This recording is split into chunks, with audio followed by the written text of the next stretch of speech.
Welcome to the Do Good X podcast, a sanctuary from the entrepreneur grind. Hosts Kimberly Danielle and Stephen Lewis, advocates for impactful entrepreneurship, guide you on the path where purpose meets business. Join us to slow down, reconnect, and explore the challenges of under-resourced entrepreneurs, uncovering the unique journey of building businesses that make a difference. Now, your hosts.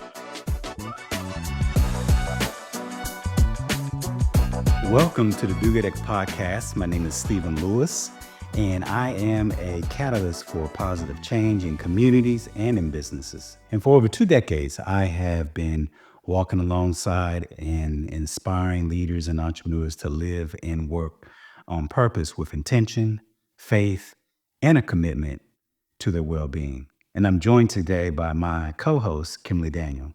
Kimberly, what's going on? Hey, Stephen. Good to be back on here. I am Kimberly Danielle, a community builder, a coach, and communication strategist who comes from generations of faith-driven leaders and entrepreneurs who believe that our purpose should drive us to contribute to the common good. And today we have our last guest in this season of our podcast, and we are so excited to be ending our episodes with our guest, with Dar'shun Kendrick. And we are so excited to have her today. And she is a powerhouse. She is the powerhouse behind Kairos Capital Legal Advisors, a firm specializing in guiding entrepreneurs through the complexities of capital markets, private investments, and venture funding. With over a decade of experience, she has facilitated billions in private investment funds, helping founders unlock financial opportunities to grow their businesses. Dar'shun is also a passionate advocate for financial empowerment in underserved communities. She is on a mission to help create 100 new millionaires by 2032, and she leads a millionaire mastermind group and engages over 30,000 members in her Friends of Financial Freedom community. In addition to her professional work, which I'm sure is just a lot in and of itself, Dar'shun is also serving as a Georgia House of Representative and has done so since 2010, championing policy changes for the community and to benefit the community. And we are so grateful for that here in the state of Georgia. She's an author, speaker, and educator who is committed to equipping entrepreneurs with the tools and strategies to succeed. And outside of this incredible journey, Dar'shun is a proud member of Alpha Kappa Alpha Sorority Inc. and enjoys cooking, reading, and spending time with her pit bull mix, Desi. Thank you so much for joining us today, Dar'shun. It was incredible to meet Dar'shun last year, and she has spoken to our Do Good X alumni group. She has so much insight and expertise and brings so much value to the community. And so we look forward to this conversation today and the value that you will also bring to our listeners. Well, thank you so much for having me. I really appreciate it. Hopefully everybody in Georgia is enjoying this weather. So thanks for having me. Yes, absolutely. So, I'll just go ahead and dive in. Your career spans with law, with finance, and business. What initially inspired you to focus on empowering entrepreneurs, especially in raising capital? Well, it has to be my parents. I grew up with 2 parents who owned businesses here in Georgia, in Decatur, Georgia. And I saw the struggles that they went through every day, not only just to, sort of maintain, but when they wanted to expand their businesses, they couldn't find attorneys that cared enough because they were small businesses and couldn't pay them big bucks, but also attorneys that looked like them. And so I made a decision to go to law school and specifically to help small businesses make sure that they have the resources and the people that look like them in order to be able to raise capital. So my parents are always my inspiration. So at what point should an entrepreneur and a social entrepreneur consider hiring an attorney, given the work that you do and who you work with? Talk to us a little bit about that. Well, this is going to be obviously a biased answer, but I say as soon as possible. And the reality is that in business, everything is either going to have a financial consequence or a legal consequence or both. And so if you are trying to grow your business and stay out of court and stay out of trouble, really getting an accountant and a lawyer as soon as possible on your team is going to benefit you in the future. Yes, it's going to be upfront costs, but as I always tell people, you can either pay the cost now or you can pay the 3 times the cost later. And so it is an investment, but getting an attorney on as soon as possible is definitely something that you should think about. There are different types of programs where you can get some assistance, but really having your own personal attorney that's going to know your business is key. That's one of the things that I pride myself on with my law firm, is that we are starting a program that helps founders to pay an affordable price monthly and get access to our services and to our network. So as soon as you can, founders, I know it's not something you look forward to paying out, but I promise you that pound of prevention is really, really worth it. So when they are looking for an attorney, and I know you really focus on capital raising, and so if it's helpful to focus on that, we can go there. But when someone is looking for an attorney, an entrepreneur, what should they look for specifically in that attorney or in the law firm? So specifically, when you're looking for an attorney that's doing the type of work that I do, capital raising, really you're looking for somebody who has a deep expertise in this. The rules change, the regulations change. Is a very niche area of law. And actually on my website, I have the 10 questions. You can download it. It's the 10 questions you should ask when hiring an attorney for capital raising. But more generally, whenever you're looking for an attorney, really what you're looking for is someone you can trust. Because we are bound by confidentiality rules, you can tell us anything, right? I even tell people, even where if you would be practicing criminal law, even if you tell your lawyer where you hid the body, they can't tell outside of a judicial order where you hid the body. And so really getting somebody that you can trust, that you can tell all these things to, really is crucial to making sure that you have a good relationship with your attorney. And the more that you tell us, the better that we can be. So find an attorney that you feel comfortable with and that you can trust, because this if they're doing a good job, this is going to be an ongoing, long-term, very transparent relationship. So make sure, number one, that you trust that attorney. So I want to talk a little bit about this uh, big goal that you have, which is to help create 100 new millionaires by 2032. Can you share with us a bit about the story behind that goal, and why is it important to you to do this work? Well, I started that goal in 2022, and I figured 100 is a good round number, 10 millionaires a year, something, that's sort of manageable. But I came up with this because I read a book um, called The Color of Money.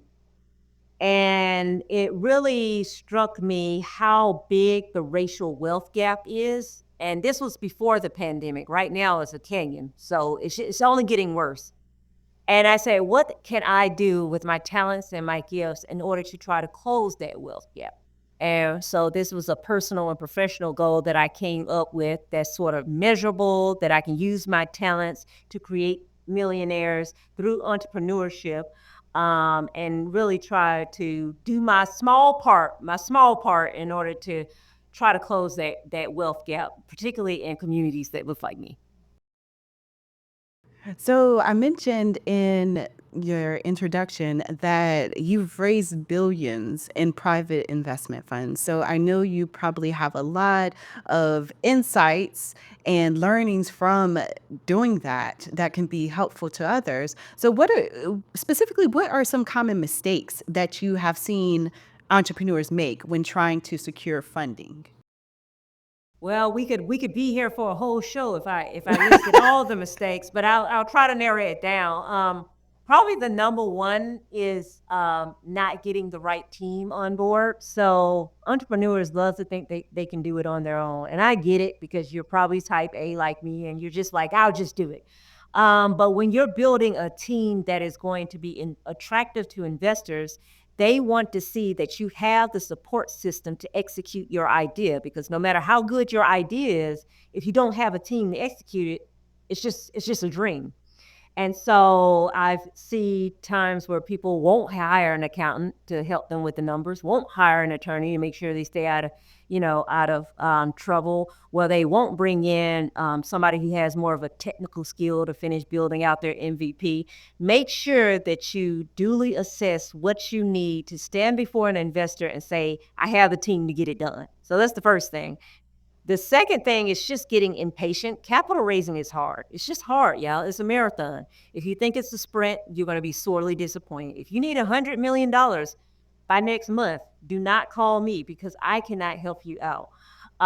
So you have to have a lot of patience with this. You're going to hear a lot of no's before you hear yeses. And so I see a lot of entrepreneurs will do one or two things when they're impatient. Either they'll take bad money, and believe it or not, there are a lot of checks that are bad money. And then the second thing they'll do is they'll just give up.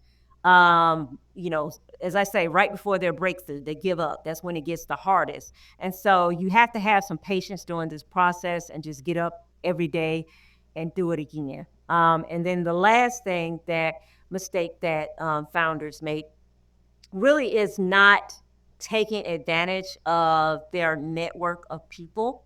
So I always try to encourage founders, depending on the regulatory exemption they're using, but generally I tell them to try to use like a Tupperware bowl effect. You remember when your grandmother or your mom would say, put away all the, or my mom would say, put away all the Tupperware, and we would have these bowls that fit one inside of the other, right? And so I say, start with the core, the smallest Tupperware bowl, which is your family and your friends, right? And then you just expand and ask for introductions, and you expand that Tupperware bowl. So, making good use of the connections that you already have instead of trying to go out and raise VC money. If you're able to, under the regulatory exemption you're using, start with family and friends, and then try to expand that network as you build on your business. I got 20 more, but for time's sake, I will pass it along. So you do a lot with helping folks think about capital raising. So I want to know, what are the key steps that entrepreneurs should think about, social entrepreneurs should think about, in terms of preparing to raise capital? I'm going to say is the same thing. Making sure that you have a good team together. Just because you're a social entrepreneur doesn't make it any less, important that you have your team together. Because at the end of the day, investors want to know one thing and one thing only: where will they get their money back, and if they'll get their money back, right? And so they still need their team to understand that you're going to execute on it.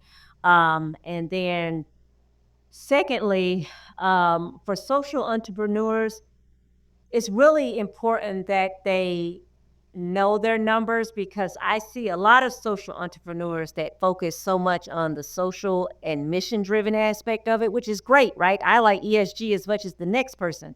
But again, investors still want to know when and if they're going to get their money back. So it's even more important that you know your numbers more than even regular founders, because there's this expectation that you're some type of nonprofit. So you really got to know your numbers and how you're going to get that money back. And then, as always, you have to be patient during this process, probably even more so if you're doing social entrepreneurship, because particularly in these times, there was a time when just social entrepreneurship was all the rage. And I've seen over the last 1 or 2 years how that is falling not out of favor, but just harder to raise capital. So just keep at it and be persistent. That's good. That's really good.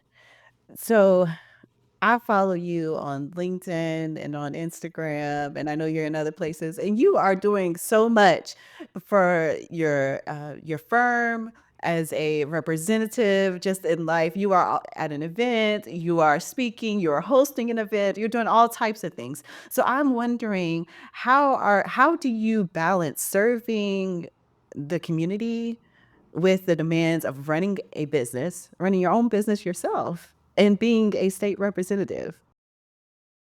Well, my default answer is no.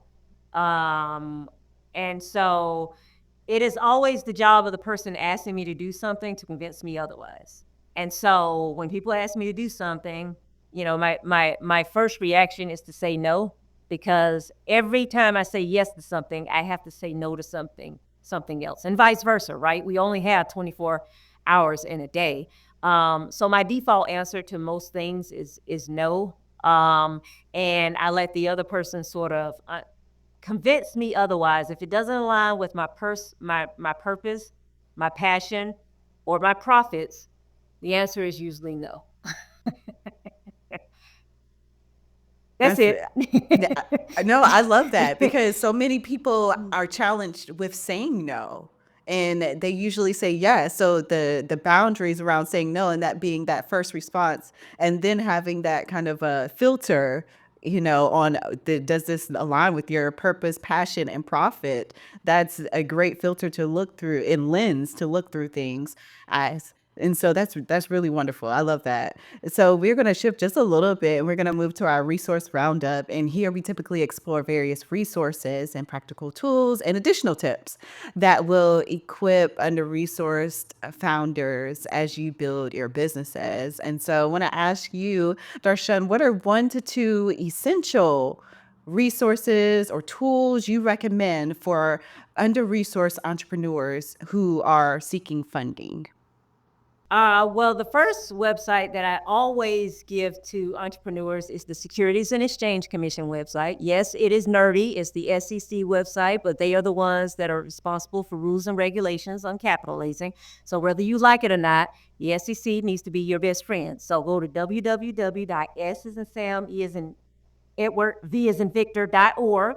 Sign up for their e-newsletters. They actually have a wonderful capital raising hub that gives you all the things you need in order to do capital raising. There's articles, there's links to different funding sources and PDFs. It's a wonderful source. Go to sec.gov, go to Capital Raising Hub, and they will give you all that information, including giving you a wonderful report that they do every year on just some statistics about capital raising, like how much was raised from women-owned founders, how much was raised from Black-owned founders. It's a great resource and tool, but they might be a little too nerdy, so let me get into some more practical stuff, particularly if you're here in Atlanta. So we have a great ecosystem here in Atlanta. I'm really proud of it. So I subscribe to the Hippopotamus e-newsletter. They have a great section on like Southeast fundraising and community events. Startup Atlanta is a great one. They put together a wonderful e-newsletter of funding options and events that are happening around town, including my AI event that I'm having next March at the state capitol. And then the last one is dealroom.co. Now, this is a combination between Invest Atlanta and the city of Atlanta. And I actually just signed up today. But what they are doing is they're trying to create a platform that connects entrepreneurs to funding resources like venture capital firms, angel investors, grants, and things like that. And it's free to sign up. So particularly if you're here in Atlanta, those 3 things, you should get on their e-newsletter, check them out, because they have some really good information, particularly about communities that are typically underserved. That's good. What advice would you give to early stage entrepreneurs about finding and securing resources needed to start a mission-driven organization? So what I would tell them is to try and partner with somebody whose mission is similar or aligned. I don't believe in recreating the wheel, right? If there's an easier way to do it, call me lazy, but I just like to take the easier route. And so particularly with mission driven organizations, I try to always get them to, not necessarily in a legal partnership way, but to have some feedback from an organization that's already doing similar work to what they're doing. Because if you can learn those lessons and not have to repeat them, why not, right? Hmm. Particularly see what resources they're using or what they're doing and sort of what feedback it is that they have encountered. And I'm sure they can give you good insight about what to do and what not to do, specifically when it comes to capital raising when you have a mission driven organization. And one of the wonderful things about mission driven organizations as well is the community that you can build around that because you're mission driven, right? So I always tell my founders, if you have a mission driven statement or company, find ways to build community and supporters around that. That can be a Facebook page, a group. That can be a Slack channel. That can be whatever. But the more that you build and solidify and repeat that mission, you're going to start creating enthusiasts and evangelists. And that's what you want is evangelists at the end of the day, because they make it that much easier to raise capital. And mission-driven companies have that edge, and that they do have a mission that they can get people to really buy into. But you still have to create that community and sort of update them and cultivate that community. But if you can turn them into evangelists, that's half the battle. It's good. So I've heard from founders who have been successful with raising funds for their businesses that it was important for them to build relationships with the investors that they said yes to and who said yes to them. And so I want to hear from you, how can entrepreneurs build relationships with investors even before they're ready to pitch for funding? There's a number of ways. One of the ways that a client of mine does that really is by doing community sort of learning events. So they will have an event, all over the nation and sort of invite potential investors to a community-based event. One of the things that has worked really, really well is to attach on to a conference. So, during the fall is conference season. So a lot of companies that are looking to get those relationships in before they have to ask them for money will go to these conferences and host a dinner, or maybe they'll host, a panel.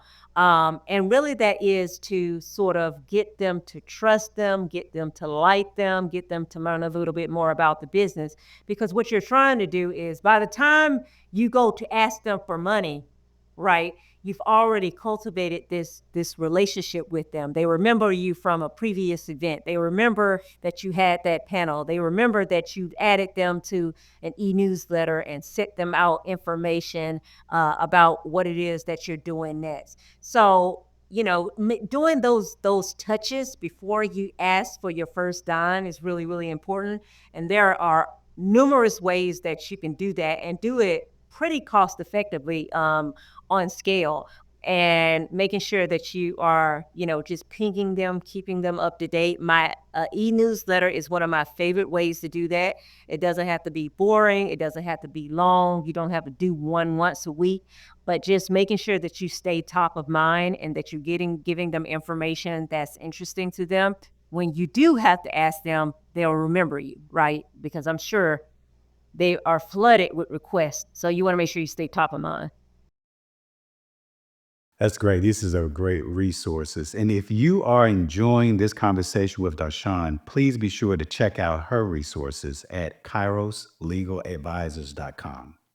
And if you're not quite ready for capital raising, but you're ready to build a business for good, go to dogoodx.org, explore our resources, courses, and an online community, and an accelerator that can help you on this journey.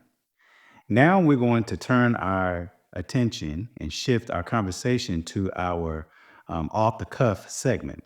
We have a series of I'm getting we have a ready. s- we have a series of questions that have not been shared with Dar'shun that we will ask at a fast, rapid pace.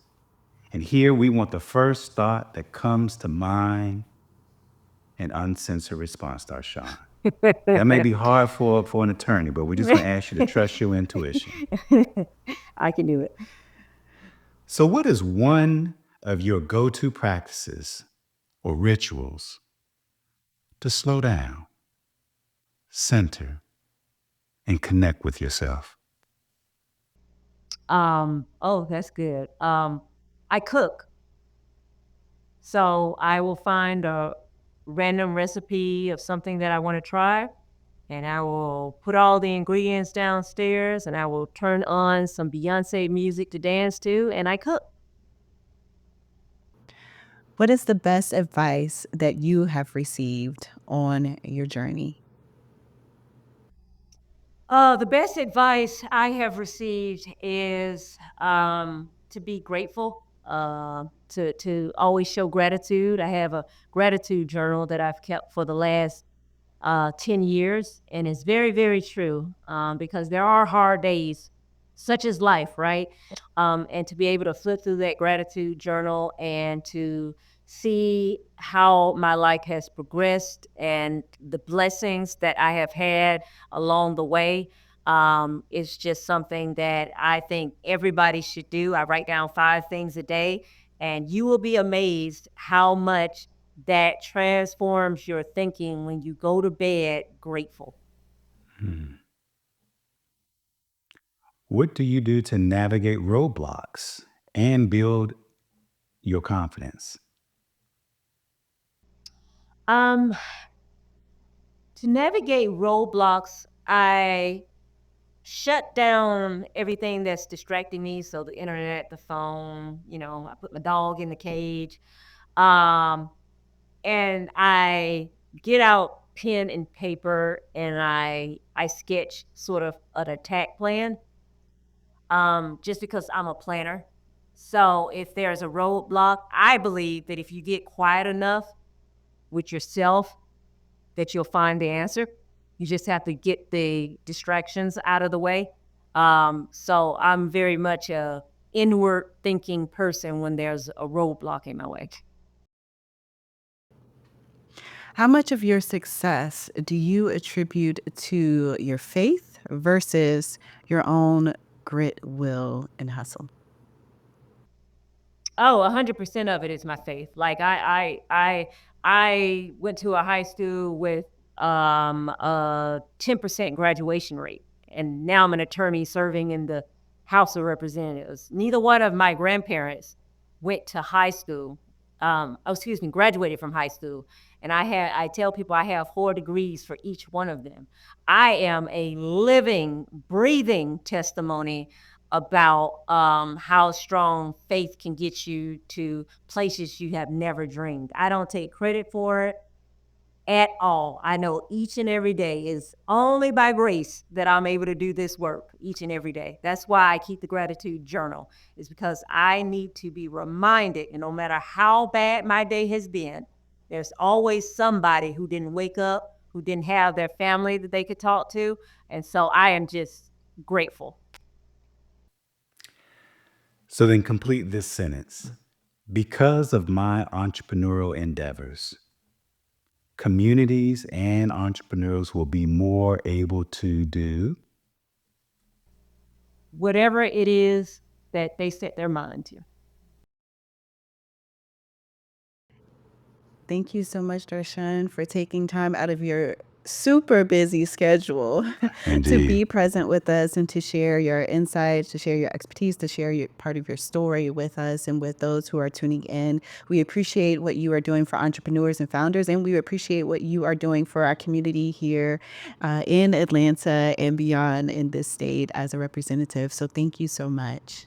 Thank you so much for having me. Yes, thank you. Thank you for blazing the trail and being the trailblazer that you are. And we appreciate you. And Thank you. the world and Atlanta enjoys it a little bit better because you made your mark. And so we thank you for the work that you do and what you bring Thank to you our so community. much. Thank you. So that was a really great conversation. I really love the work that Dar'shun is up to, and just her story is inspiring, and the work she's doing is very powerful. So I wish, I wish we would have more time to chat with her because I know she has much more to dive into. But it was good. It was good. Yeah, she is. She's a rock star. So, I mean, and she's doing an important work for the community. And so, yeah, we appreciate what she's doing on the entrepreneurial side, the legal side, and also as a civil servant. So, yeah, it's Right. good. Yeah. And I thought it was funny that she talked about, and funny, not funny, but in the flow, as we are in the flow here, when we discuss what she does to create some type of balance between all of the things that she's doing, which I know balance doesn't really exist, but how she Right. works in harmony. And her answer was just no. She starts with no. And the question that I wanted to chat with you about today, Stephen, what do we, or what are you saying no to this year? Or maybe it's a yes, but what are you saying no to or yes to this year? Yeah, and I'll just leave it at that. I'm not even going to put anything else to it. I do like the fact that she starts with no, because in the episode, if you fully listen to it, I shared that so many people go to a yes first, whether it's out of them feeling obligated or that they should do something. And people tend to have, including myself, I'm not just going to say people, me too, have a hard time saying no sometimes. So what are you saying no to or yes to for you, Stephen? I'm saying no to misalignment. Hmm. I'm saying no to, there's not an alignment or doesn't speak to, my delight structure. What I'm saying yes to is serendipity. Hmm. What I'm saying yes to is synchronicity. And folks may ask, so what does that mean? You have to live into the question.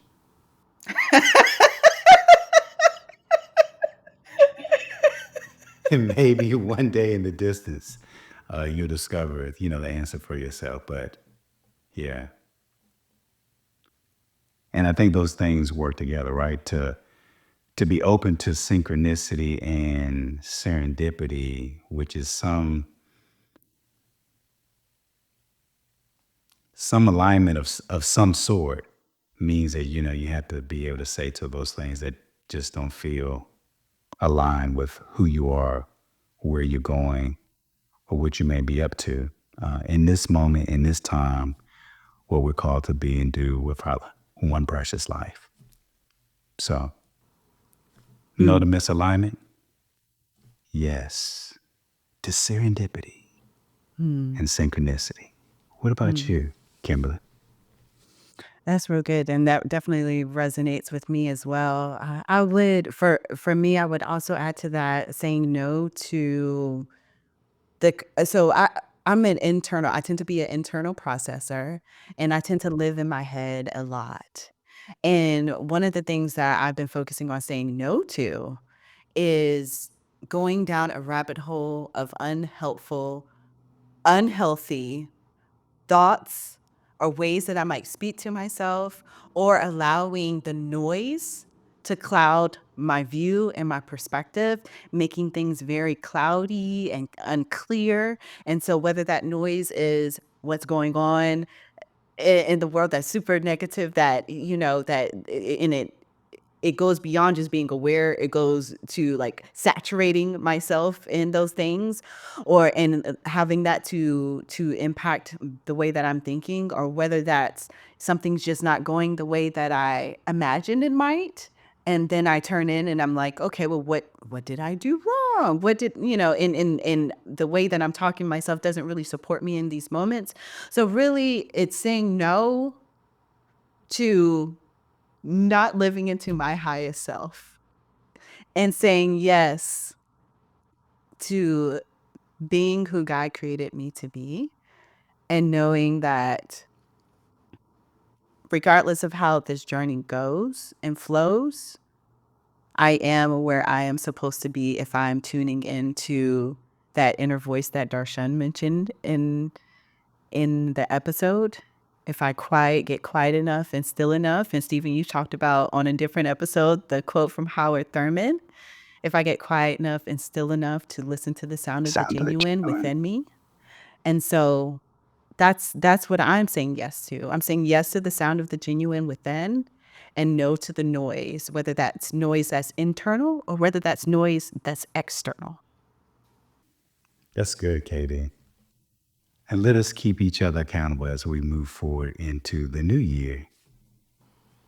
Yes, yes, yes. And let's be in flow and Indeed. that synchronicity, serendipity, and living into that.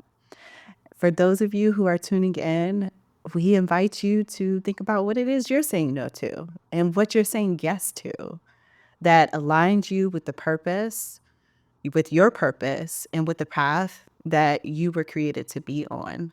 Really think about that. Really sit on that.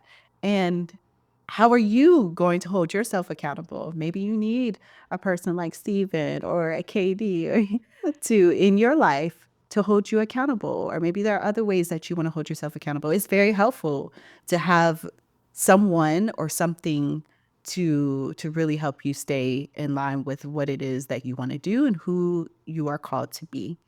So reflect on that. And we hope that you continue to journey with us here on this episode as we are closing out this first season in the next we have a couple more episodes, so still tune in. But we hope you continue to join us. And until then, be well and do good. Thank you for listening to the Do Good X podcast. To continue the conversation or access our resources, visit www.dogoodx.org. Join us again for conversations that will nourish your soul, ignite your dreams, and empower you to build an impactful business, one intentional step at a time. Until then, keep striving, thriving, and doing good.